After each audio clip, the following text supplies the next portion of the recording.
everyone. Thank you for joining our first ever webinar with Dr. Laurie Brodsky. Since this is the first time we're going through testing everything, and before I throw it to her, I want to give a little background on Dr. Laurie Brodsky.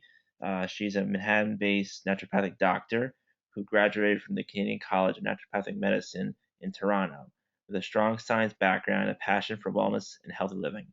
As a proud new mother, Dr. Brodsky has shifted into online-based practice where she utilizes all natural therapy designed to optimize and allow the body to thrive using her preventive and holistic approach. She creates personalized treatment protocols for her patients, which allows the body to heal from the inside out. Dr. Brodsky specializes in weight management, food allergies, digestive health, and hormones, and she is currently welcoming new patients to her practice. Stay tuned for her contact information at the end of the webinar, and check out her website at www.drlauriend.com. And now I'm going to throw it over to Dr. Laurie Brodsky. Here you go. Thank you so much. Thank you, Josh. I'm really, really happy to be here. This is one of my absolute favorite topics, healthy weight management, healthy fats, and eating. I mean, who doesn't love to eat? We're designed to eat, optimally 3 meals a day, every day. So talking about food is really an important part of my practice. And I'm really excited to share some really great information with you all today. So I put together some fabulous information, and there will be time for you to ask questions at the end. So you can type them into me as we go, and I will take some time at the end to answer them. So as a naturopathic doctor, I'm very interested in how the body heals and works from a holistic perspective. So I was particularly interested in what people were setting as their New Year's resolutions and goals for 2014. And what was interesting to me was that the #1 resolution for this coming year is losing weight, followed by getting organized and spending less. But clearly losing weight is very, very much on people's minds. And, getting to a healthy place where your physiology is optimized, you feel great and confident, and sexy in your clothes. I mean, these are very important pieces to a healthy person and to well-being. So I think by the end of this topic, by the end of this webinar, you'll learn a lot of great information, and you'll learn about certain diets. I'm actually going to go over right now what we're going to cover today, starting out with what are the risks of being overweight and how that links into, do we actually need fat in our diet? What is fat, actually? I'm going to go through some of the chemistry basics with you so you can feel a little bit more knowledgeable when it comes to talking about fats after we're done today. We're going to talk about really good sources of fat versus the best versus the kind of fats that you don't want to have in your diet whatsoever. We're going to cover how much fat you're actually supposed to be getting in your diet. And we're going to compare fat to cholesterol, because a lot of people get the two concepts mixed up. So I want to sort of teach you guys how that all works in the body. I'm also going to talk about which diet plans that I recommend for fat loss, for weight management, and also describe why the fat-free diet is probably one of the least optimal diet plans that you can choose for long-term weight management. I'm also going to talk and give you my top 8 list of fats to avoid. I'm also going to give you a list of my top 8 favorite health you can start adding to your diet right away, which will contribute to a healthy weight. And I'm going to give you my top 8 choices of food, and also some really great snack ideas for you to try right away. Great, so let's get started. A lot of great info today, so thank you again for being here. So in our society, we can find people who are overweight all over the place, and the statistics are sort of staggering when it comes to the amount of obesity that we're seeing in our society, even in children. And I'd like to just highlight some of the risks of being overweight, including stroke, heart disease, high blood pressure, type 2 diabetes, sleep apnea, fatty liver disease, and even reproductive issues. So as you can see here on this BMI scale on the screen here, you can see that there's a lot of people that are morbidly with a BMI, which is a 40. And it's very commonly in my office. And we're going to talk a lot about how we can work to get more toward a normal weight in the BMI scale, which is anywhere between 19 to about 24.9. And for longevity, there's some really great studies that show that a BMI of approximately 21 to 22 is to also highlight a very important factor that they're now starting to use in practice, and I use this in my practice, is a measurement called waist circumference. So all you're really doing is taking your waist and comparing it to your height. So you basically want your waist size to be less than 50% of your height. And this actually can reduce your risk of cardiovascular disease.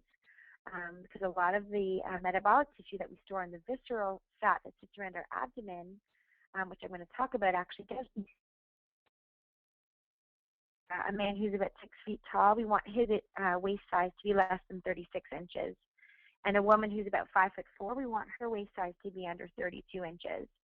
So again, it's the waist to height measurement in inches, and you want that to be less than 0.5, less than 50%.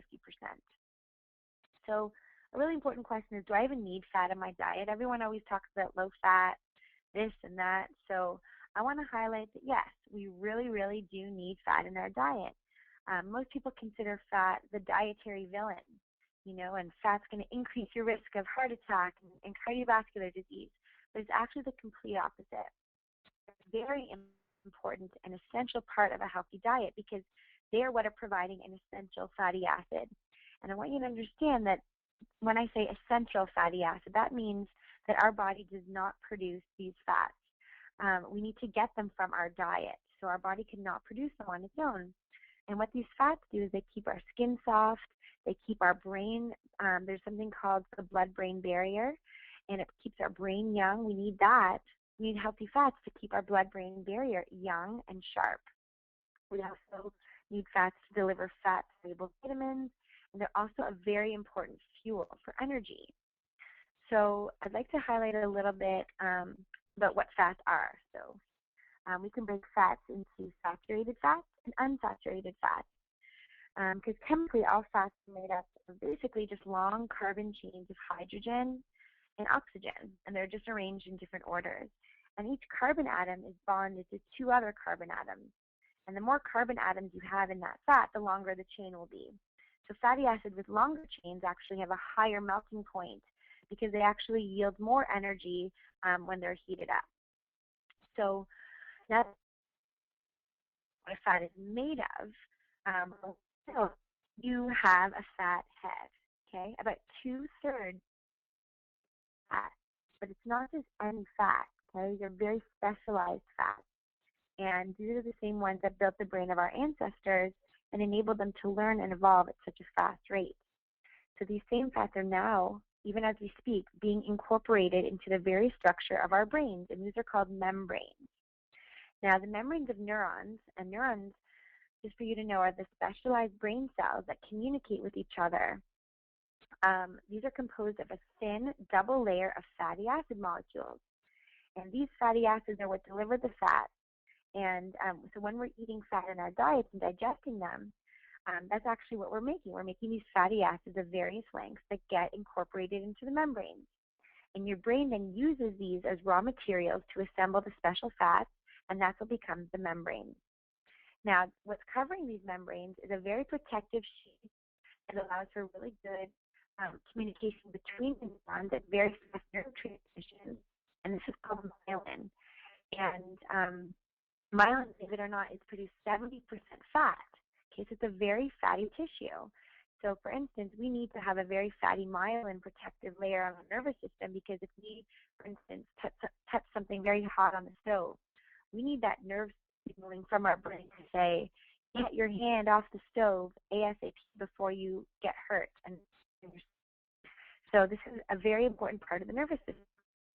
And one of the most common fatty acids in myelin is called oleic acid. And this is an omega fatty acid. It's a very long chain, and it's actually found very predominantly in our diet. It's also in human breast milk. And it's a monounsaturated fatty acid that's also found in olive oil, and also in nuts like almonds, pecans, and even avocados, and believe it or not, in macadamia nuts too. So a lot of my patients ask me, are fats healthy? I don't want to have fats in my diet. Well, this is when we sit down and we talk. Fats are such an important energy source and such an important part of a healthy nervous system, as I'm talking about. So what happens is the body breaks fat down into glucose and then uses energy. Okay. And what happens is when the body is using any other type of energy for instance, glucose or fructose, which are other sugars, and we get these from eating foods like grains and processed carbs, and even really high levels of sweet fruit. These two sugar sources are a much easier source of energy for the body to use. So eventually, the body starts to prefer to use these easier sources of energy. And through insulin resistance and sensitivity, the body really isn't metabolizing fat as effectively as it could be. So basically, any excess carbohydrates that the body isn't using immediately for energy, so if you're sitting at a desk eating a bagel or having some extra cereal, it basically gets converted into fat, and this fat gets stored for future energy. And just to sort of make this concept come to light, just think of a hibernating bear. He's saving up all these sources to be utilized when he's in hibernation mode. So your body's kind of going into hibernation mode. So if you're constantly feeding your body quick energy into the fat and never really burns it, the fat naturally accumulates over time. So any consume at this point are also going to be stored as fat because the body it's burning off this quick and easy energy source in carbs, not excess fat. It's this that's contributing to weight gain over the years. Okay, so I want you guys to just think, maybe you can guess what the two biggest health challenges we face in today's society are. One of them, I'm sure you can guess, is stress. We all face stress, and I believe, and what I've seen in my practice, is stress is one of the underlying cause of most of the illness that I'm seeing in my practice. And the second biggest challenge is actually sleep. And I was reading a very fascinating study about how lack of sleep actually shuts down the prefrontal cortex. It contributes to and post-traumatic stress disorder and even depression. And when you're not getting sleep, and this study in particular was less than 5 hours a night, the subjects in the study were actually showing changes in appetite and changes in insulin sensitivity and carbohydrate tolerance. And they were able to identify sleep as the single best predictor of obesity in children. So when I'm working with anyone in my practice and we're working on weight management, we always talk about sleep and try to get those patterns healthy and effective before any of the other therapies that we start to use. Okay, so just keep that in mind and make sleep one of your major goals. Okay. So I want to now talk a little bit about visceral fat, and this is sort of the muffin top, if you will, or the fat tire, that sits on the outside of your jeans when you try to do them up. And visceral fat is basically an adipose fatty tissue that the body uses to store metabolic energy. And depending on the conditions, your fat cells and your liver cells depend on energy in the form of fatty acids, okay? So when there's not enough activity going on, we start to build up visceral tissue. And this is actually a buildup of fat around your stomach, around your intestines, and it's actually doing something to try to protect your body. So this is actually your body's protective mechanism, believe it or not. A lot of the foods that we're eating are very acidic, and this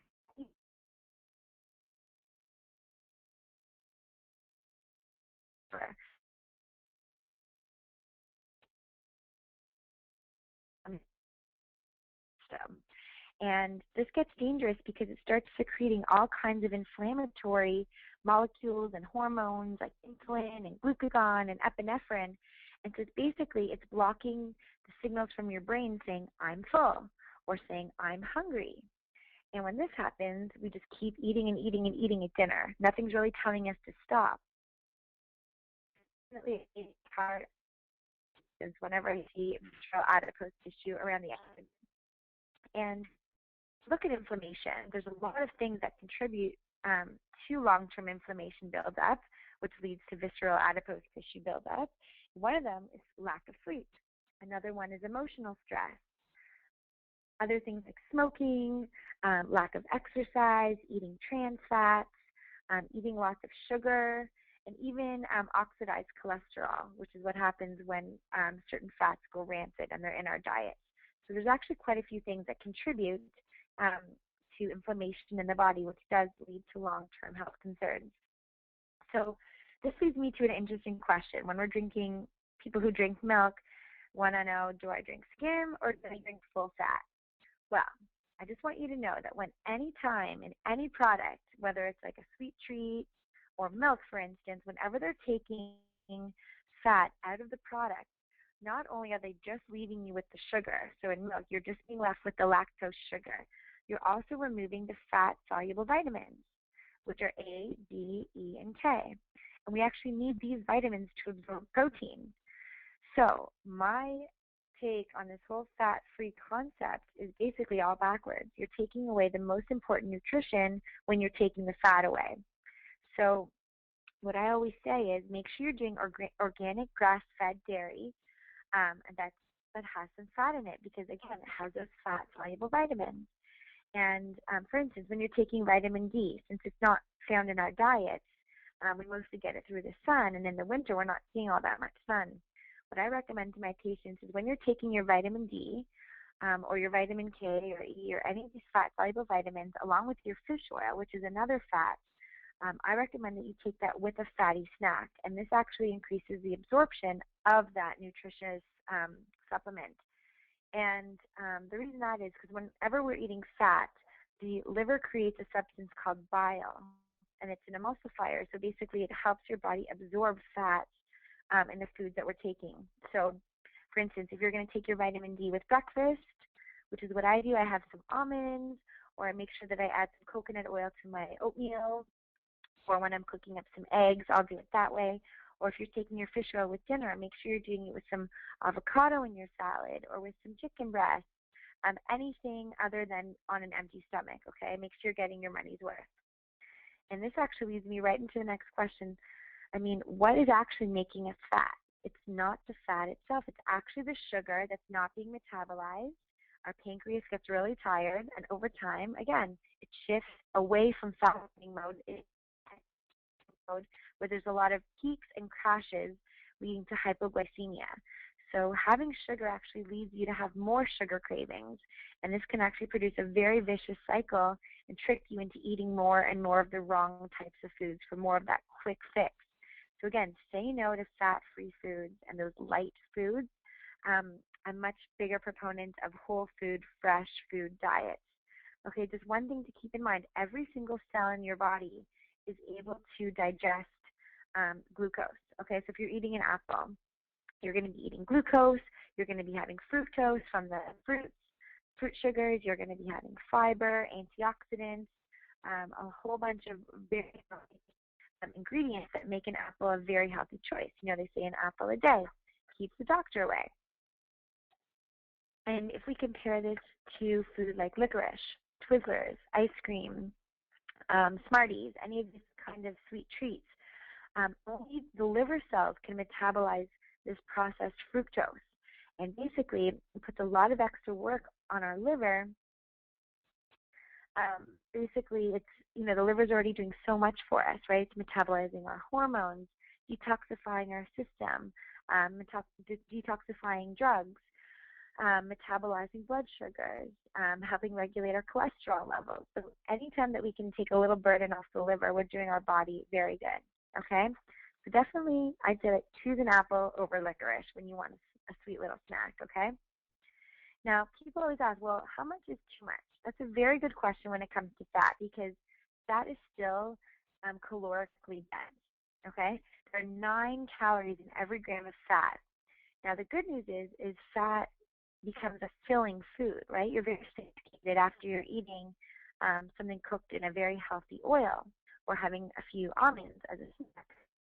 The good news is when you have a healthy fat in your diet along with some really good fiber, you're getting really natural fatty substances and they keep you full for a long time, okay? So when you're skipping out on the fat, like with a low-fat diet, you're never fully feeling satisfied. And again, you're likely becoming hungry sooner. And this way you end up eating more calories to compensate for that empty feeling in your stomach. One of my favorite all-time tips for keeping yourself full for a long time, and I can start this right away, It's 2 little tablespoons of my favorite seed called chia seed. And basically you just add them to water or to your smoothie, and just drink those down when you're feeling hungry. Okay, you're getting some water and hydration, and you're also getting a very, very filling fatty fiber that's going to keep you full and ward off hunger and kick that sugar craving. Okay, so you try that. A little bit more about that in a little bit. So again, here's a picture of what fats look like. We have many different types of fats. I want you to see here, these are the main categories. We're going to talk about trans fats. These are the ones that have actually been linked to disease, and they're actually artificially manipulated in the lab. There's also saturated fats, and these are saturated with hydrogens. You can see there's no double bonds in these saturated fats. And when you get unsaturated fats, you can see there's much less hydrogens on them, so it just makes them a little bit bendy. Okay? So we're going to go and highlight those a little bit more later. I want to first explain to you a very important concept, and that differentiates cholesterol from fat. Okay? So just so you know, cholesterol is actually the shuttler of fat. You know, everyone, when you get your blood work done, they can LDL and LDL. Well, HDL, you can have LDL, you can also, right? So it's not just black and white anymore. There's some really great metabolic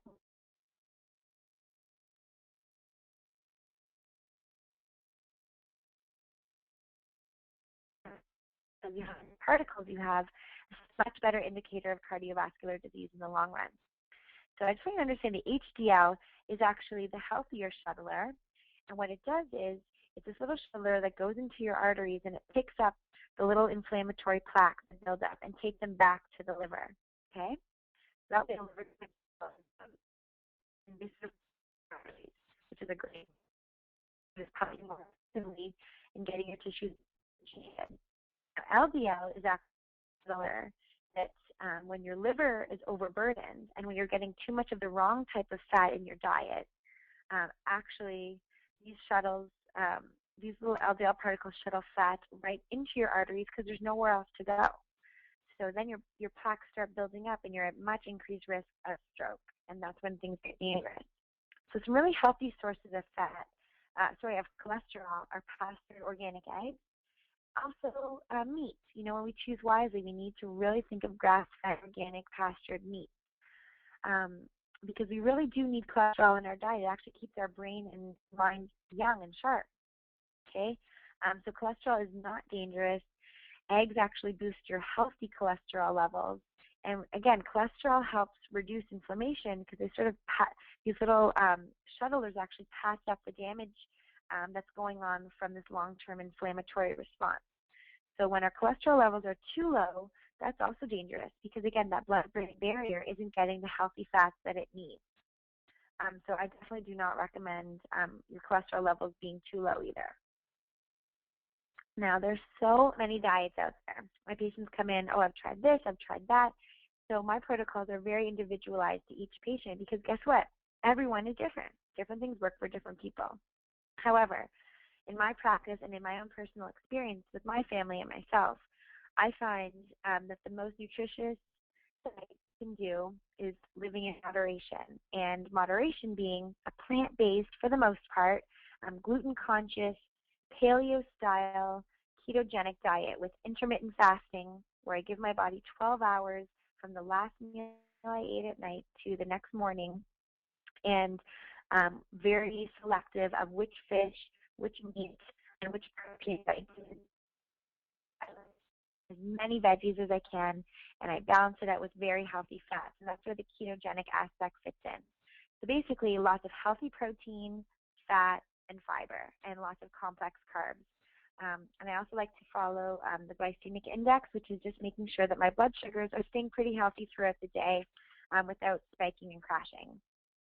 So what happens is when you're eating, again, too many sugary carbs, you're spiking and crashing, increasing your risk for the onset of diabetes and hypoglycemia. And so I just want to explain a little bit about the pancreas, which is an organ that sits in the center of your abdomen. It secretes a lot of our digestive juices and the important hormone insulin. And what insulin does is it helps get glucose from the foods we eat into our cells, okay? So when there's too much insulin being secreted from the pancreas, which is every time we eat sugar, it just keeps floating around our bloodstream because eventually our cells get resistant to this insulin floating around. The cells are already filled with glucose. They don't need any more. But the insulin is trying to force in this blood sugar. So it starts setting off neurons in the system, and that's when our cells start to develop insulin resistance. So when you're working with a ketogenic diet, you're actually sort of removing these simple sugars from your diet, and you're giving your body 3 days to shift into a fat burning mode. And basically, you're just depleting your body of glycogen, or the carbohydrate reserves, and that way it's going to look to fats to burn more calories. So basically, you're burning fat instead of quick sugary energy fixes, right? So it's actually a really great place to be when you're trying to burn extra calories, extra pounds from around the waistline. So the key is, though, you must be eating a healthy balance of proteins, vitamins, minerals, and amino acids to help maintain this. Because when you're in ketosis, you're actually burning an alternate energy source. And you can actually track this in your urine. There's a really cool test that I use with my patients, and it's called Ketosis. And you can measure how many ketones are being burned in your urine. And basically, when you're burning this alternate fuel, you're producing different little ketone bodies, acetone, which you breathe out, acetic acid, and beta-hydroxybutyric acid. And again, these appear in the urine, and that's what tells you that you're in fat-burning mode. Okay, so again, it takes about 3 days to shift into this mode. And when you're in ketosis, your sugar cravings are totally gone. Your appetite's in control, and you're able to regulate your blood sugars and your cholesterol levels. It's a really, really great place to be, and you're able to shed weight from around that waist circumference, getting that ratio closer to 50%, which is the best place to be. Okay.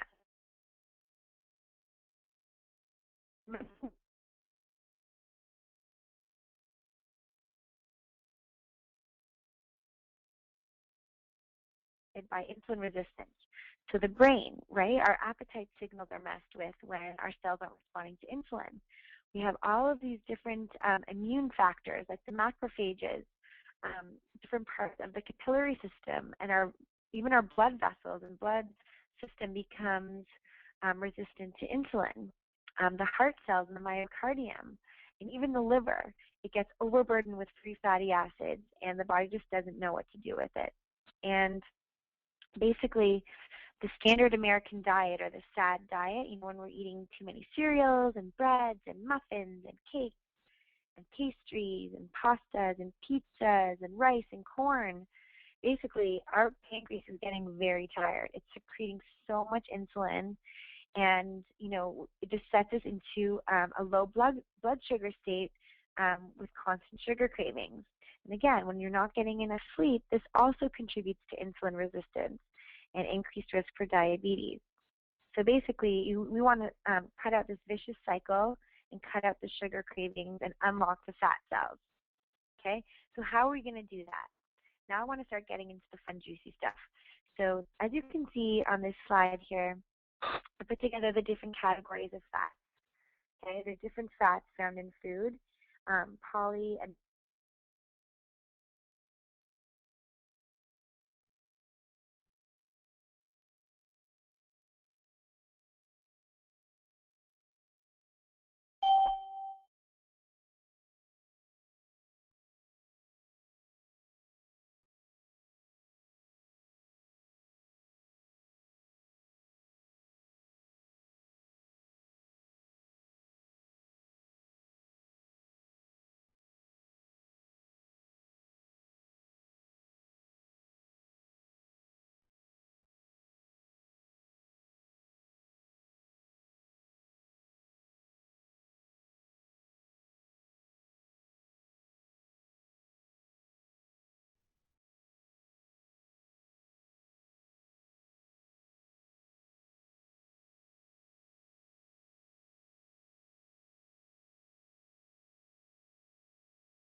Hi, you guys. I hope you can hear me. Sorry, my phone just got disconnected right in the middle of that. I apologize.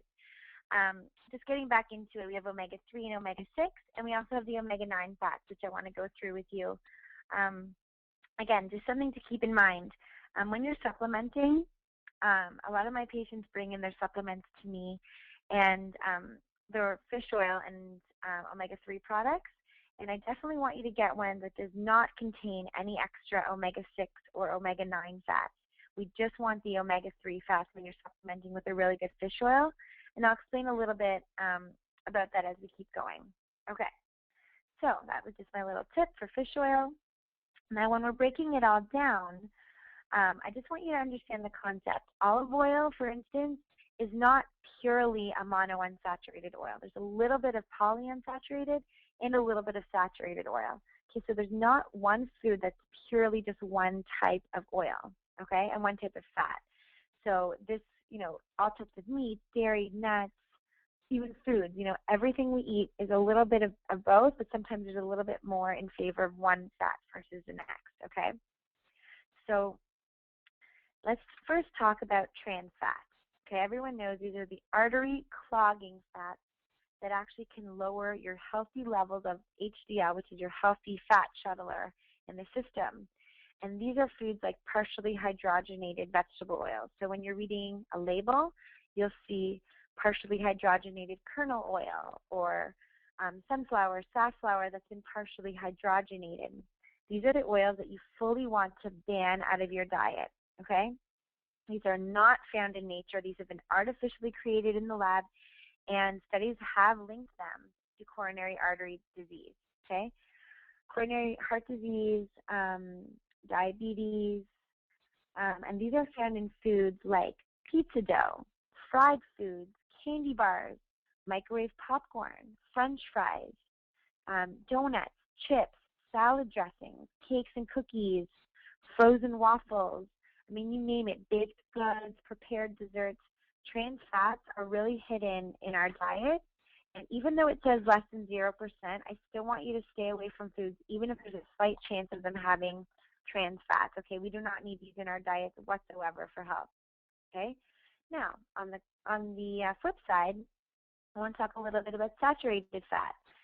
Now, again, saturated fats are actually vital for optimal health. Okay, a lot of people are very scared of saturated fats, but again, it's the source and its moderation, okay?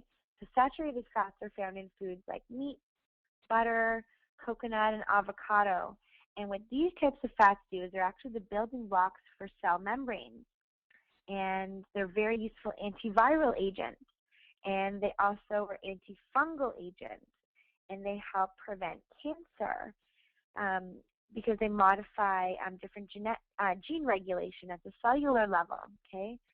They're needed for production of a variety of hormones. They're carriers of fat-soluble vitamins like A, D, E, and K, which we were talking about before. They help convert beta-carotene into vitamin A, which is important for your immune system. They're great for mineral absorption and so many other processes, including lowering dangerously high cholesterol levels. And don't forget, they're a really important source of energy, okay? So let's look at monounsaturated fat. These are called the MUFAs. Now, one thing to keep in mind is although these fats have been shown to improve cholesterol levels and modulate blood sugar control and prevent belly fat, I want you to know that you never want to heat these to high temperatures, okay? These fats, including olive oil, are very good when they're raw, okay? Other foods are cashews and macadamia nuts and sesame seeds. You never ever want to heat these up. If anything, use very low heat and use these in moderate amounts, okay? Let's see. Also keep in mind that these are liquids at room temperature. So they become, when you put them in the fridge, they become a solid or a semi-solid. And that's how you can distinguish them from polyunsaturated fats. Again, you want to eat these in moderation. And these PUFAs are found mostly in nuts and seeds and leafy greens, fish and algae.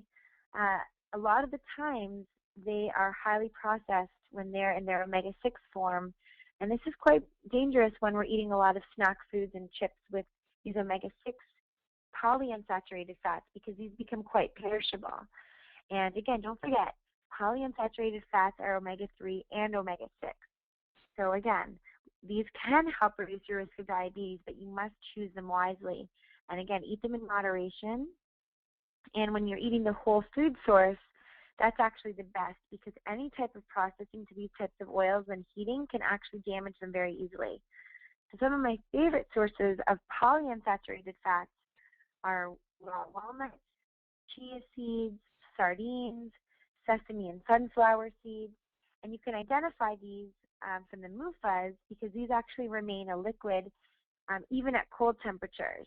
Okay, so they do go rancid easily and break into free radicals when you heat them. So a little quick tip when it comes to olive oil, I like to buy a really small bottle that's a dark color so that the light doesn't oxidize it. And that actually helps you prolong a very healthy olive oil. And then you can just keep buying a fresh small bottle, okay? And so one type of polyunsaturated fat that's very healthy for you is an omega-3 fat.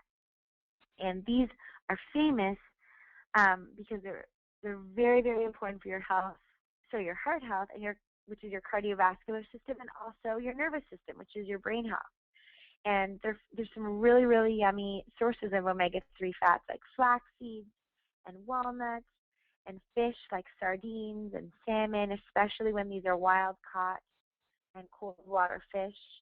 And what's great about omega-3 fats is to reduce your risk of macular degeneration. They support a healthy pregnancy. They can reduce inflammation and ease arthritis and joint pain. They can be very great for different inflammatory skin conditions. They protect against irregular heartbeat. They can lower high blood pressure. They can reduce your risk of heart disease and stroke. And they also protect against memory loss and dementia and even depression. Okay, so there's a lot of great benefits to getting your omega-3s in your diet. And what's important to know about omega-3 fats is that there's a wide range of deficiencies. Most of us are actually deficient in these fats in our American society. And I just wanted to highlight a few health issues, including inflammation, weight gain and diabetes, mental health issues like depression, dyslexia and memory issues, and also allergies and eczema. I'm going to highlight later how 2 tablespoons a day of coconut oil, which is one of the most amazing superfood fats, can actually reduce your progression to Alzheimer's disease. You're actually keeping your mind sharp by eating protective, healthy fats. And most experts agree that an omega-6 to 3 ratio, which is just your balance of PUFAs of 6 to 3, should range anywhere from 1 to 1 to 5 to 1. Okay, so you want to have, quite a bit of omega-3s in your diet, but the sad reality is that most Americans have a ratio of 20 to 1 or even 50 to 1. So they're getting way too many of these inflammatory omega-6 fats, and these are the ones that get heated and processed in the foods that we're eating. So we're getting way too many of these 6s, and we need to get much more of the 3s in our diet. So I just want to quickly recap. We have omega-3s, 6s, and 9s. All oils are composed of different percentages of different types of mono or polyunsaturated fats. We don't want to heat the 6s. We want to eat oils in moderation. We have lots of 9s in our diet, the omega-9s. We have too many of the 6s, and we definitely need more of the omega-3s in our diet. Okay? So now I want to highlight some of the fats you definitely want to avoid. Okay, again, these omega-6 fats cause inflammation when they're heated, processed, refined, and oxidized in the food chain. Okay, so these are things like margarine, hydrogenated and partially hydrogenated trans fats, soy, anything with soy lecithin, soybean oils, canola oil, and also corn oil. So make sure you're reading your ingredient list. That's actually my number 1 tip, is to actually read the food labels and avoid products with any of these fats, and also with high fructose corn syrup. Okay, another very processed ingredient that can trigger fatty liver disease and contribute to diabetes. Okay, so read your food labels. My number 2 tip, how to eat more healthy fats in your diet. Well, everyone always loves olive oil, but I definitely want to highlight the importance of heating those omega-9s that creates free radicals And basically, you want to be eating olive oil raw or maybe on some steamed vegetables, but you definitely do not want to heat up your olive oil, okay? If you want to fry or bake with oils, I always recommend using coconut oil and even grapeseed oil and avocado oil. These oils can actually withstand the heat. For instance, coconut oil is a medium chain fat, and it can withstand the heat. So I definitely like to roast my vegetables in coconut oil. I like to make roasted cauliflower, for instance. You can make it into little popcorn-sized pieces and bake it in coconut oils and cinnamon. You have an amazing dinner, okay? So make sure that you use your oils at the right temperature. Another way to get more healthy fats is to use your salads, smoothies, and oatmeal to your advantage, okay? These, to me, when you don't add anything good to them, they're kind of just plain. But you can juice them up with healthy fats to get you that extra satiation and that extra boost to your nervous system. So, for instance, you can sprinkle some slivered nuts or sunflower seeds onto your salad instead of croutons, or even dice up some avocado into there for a nice creamy texture on your salad.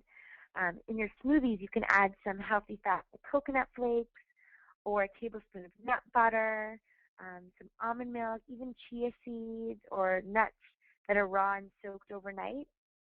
It makes a really filling, action-packed smoothie. And oatmeal, too. I like to cook my oats with vanilla extract and cinnamon, but also with some coconut oil. That's the best way to get in some extra brain nourishment. And you can even sprinkle with raw pumpkin seeds on top. And that, with some berries, you have an amazing breakfast. Number 4, small handfuls and also before bed. I always recommend pumpkin seeds. They're packed with tryptophan, and they actually ease you into really gentle sleep. Those are really healthy, and they're also healthy fat, healthy protein, okay? Don't forget, one handful at a time of raw nuts versus, some potato chips or processed crackers. Amazing snack, right? Unsalted raw walnuts or almonds are also a really great choice if you need something to snack on before bed instead of something sugary. Number 5, nut butters, or even an avocado, for instance. If you spread avocado on some celery or some nut butter, like almond butter on celery, or a pair of slices with some cashew nut butter, it is so amazing. Just try it and you'll see what I mean, okay? Number 6, choosing butter. But make sure that your butter is grass-fed and organic, okay? Because it's going to have all the fat-soluble vitamins. When your cows are eating grass, okay, they're getting all the omega-3 fats from the grass and are giving it to us in the butter that we make from their milk. So make sure that you're choosing wisely when it comes to butter and never use those margarines, okay? Number 7, adding slices of avocado instead of cheese can add an extra creaminess. And I very highly recommend getting at least an avocado a week in there, okay? Squeeze some fresh lime on there, some sea salt, delicious, amazing. And number 8, fish, it's packed with omega-3s. It helps boost your omega-3 to 6 ratio. And if you can get in tons of veggies, cook them with some coconut oil, and preparing some really good fish. Very great choice with your omega-3s. Salmon is a very awesome option. And again, with meats, lamb is a really great choice. Bison is a very lean omega-3 rich. Even ostrich, if you can get it once in a while, just to get in some of your extra omega-3 fats, okay? And I just want to highlight my top 8 all-star fatty foods for a fine figure. Number 1, avocado and avocado oil. So delish. A little quick tip when you're at the grocery store, get one that's a little bit hard, bring it home, pop it in a paper bag. As soon as it feels kind of soft, like your kneecap, like a little give to it, pop it in the fridge for 1 day. Okay, let it cool off, and then open it. It is perfect, okay? Avocado oil is also a great oil to cook with because it can withstand a little bit of heat. Coconut and coconut oil, unrefined, organic, cold pressed, and also coconut water. Oh my gosh, Harmless Harvest is one of my favorite brands of coconut water. It hasn't been processed, and the the healthy fats in there are still preserved, and it tastes amazing. You can even get that on Amazon. Nuts and seeds, delicious. Again, activate your nuts by soaking them in water in the fridge overnight, and then you can dry them off. and all the enzymes make them much more digestible and easier to mix into a smoothie the next day. Some of my favorite seeds are chia seeds, hemp seeds, what are some other good? Flax seeds. If you add these into your smoothies again, it's a great way to get some extra healthy fats that are going to help you trim your waistline. Extra virgin olive oil, wild-caught fish, organic grass-fed meats like turkey bacon is great with avocado in the morning. If you dice up some roasted rotisserie chicken, for instance, you can make a really great chicken salad mixed with avocado instead of mayonnaise, which is delicious. For breakfast, I love my pastured eggs. You can cook them in coconut oil, a little bit of anti-inflammatory turmeric for some awesome eggs. Add in some veggies, give an amazing omelet. Again, I could go on and on, but don't forget your pumpkin seeds and your sesame seeds and your walnuts. Don't forget, they look like a brain, okay? They're really rich in omega-3s. You only need 2 or 3 of those a day, okay? Again, coconuts. All I ate on my honeymoon were coconuts. I'm obsessed with them. If I could get them fresh from the tree every day, I would. But cook with them, add them to your rice cooker, make them with your eggs and your roasted vegetables and your stir-fried. You can even bake with it in your homemade baked goods. Again, 2 tablespoons a day. Your nervous system is 60% fat, so reduce your risk of cognitive decline with coconut oil. Okay? It's also an antioxidant, so it's great for your skin. It's antifungal, so any candida imbalances. It's antibacterial if you have a cut or a rash on your skin. Coconut oil to the rescue. It is amazing. And again, it's a medium chain, so it can withstand the heat, and it actually burns up in your stomach before it gets stored in the intestines. So it's super great for any type of weight loss program. And here's a list of my favorite trail mix ingredients. Again, you're getting a healthy fat mixed with antioxidant-rich berries like goji berries and mulberries. These are rich in minerals that we're deficient in our diet. Add some shredded coconuts and cacao nibs to your trail mix. And again, prepare some baggies in advance and make just a handful at a time. It keeps everything in check. Your waistline, pistachios make an amazing snack. You can blend them up. You can chop them, eat them raw, whole, whatever you want. Just go with what you're in the mood for. And let your kids get excited too. You know, they can make their own trail mix. I think that's a really important snack, and they're delicious. Okay, now that I've taken a look